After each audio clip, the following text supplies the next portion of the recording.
Hello guys, Ross the Boss. Magluluto na naman tayo. Nakabili ako ng 5 pirasong pampano.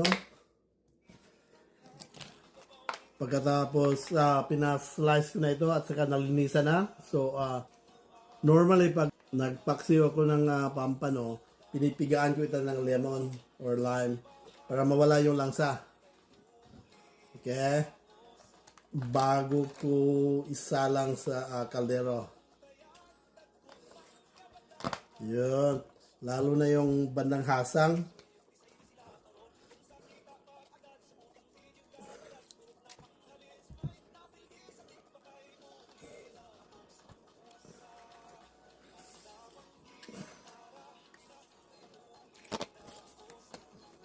Yan.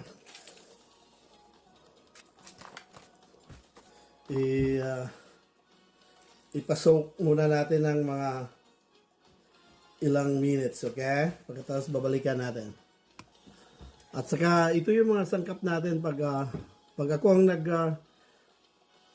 papaksiw, meron akong garlic, meron akong onions, at ibabanig ko itong talong at saka ampalaya, sa English yata, melon, bitter melon. Ito naman ang gagamitin nating kaldero. Ibanig ko lang ito.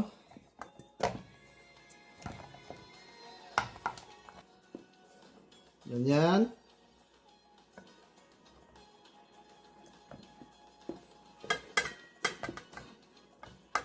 Pagkatapos itong ulo muna. Ito, binalig natin yung gulay.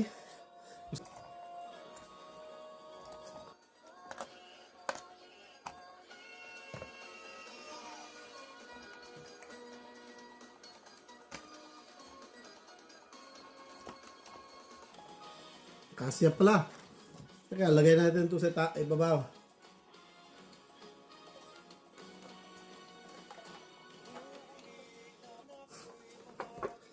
Ngayon, takpan natin. Salang na natin. Bago pala natin salang, nakalimutan, wala palang mga lamas. Itong magic sarap.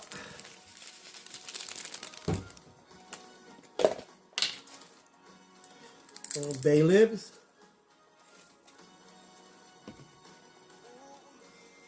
Black pepper powder. Asin. Siyempre, yung suka para maasim.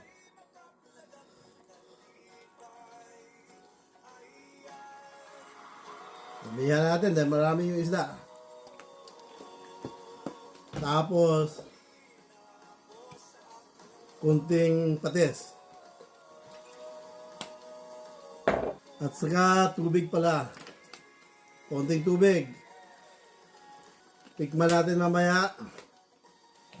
Kung anong kulang, dagdagan natin, okay? 20 minutes lang ito, kukulo na. Alright guys, see you. Dito na siya guys. Ito, takpan muna natin. At saka nakahay yung apoy, okay? Nakulo na guys. Tapos na. Tapos na yung paksiw ni Ross the Boss. Tikman muna natin yung sauce.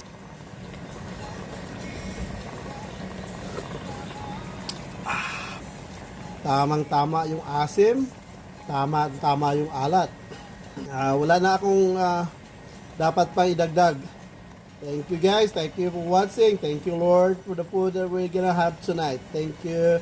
And enjoy. Ross the Boss signing off.